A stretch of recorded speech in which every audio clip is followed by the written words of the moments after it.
ஒரு நொடி படத்தினுடைய அஃபிஷியல் ட்ரைலர் வந்து ரிலீஸ் பண்ணியிருக்காங்க. ஸோ ட்ரைலர் பார்க்குறதுக்கு பயங்கர இன்ட்ரெஸ்டிங் அண்டு த்ரில்லர் கான்செப்டில் வந்து கொடுத்துருக்காங்க.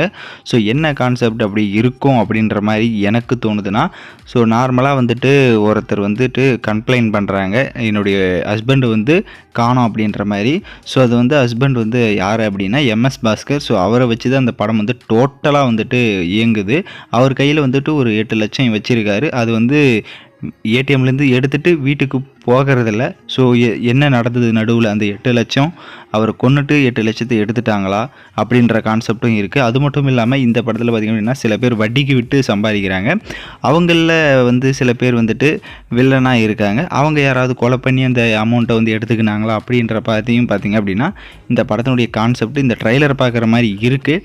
பட் இது பயங்கர த்ரில்லராக இருக்கிறனால என்ன மாதிரி கான்செப்டுக்குள்ளே போகுதுன்றது தெரியல. நிறையா மர்டருமே நடக்குது.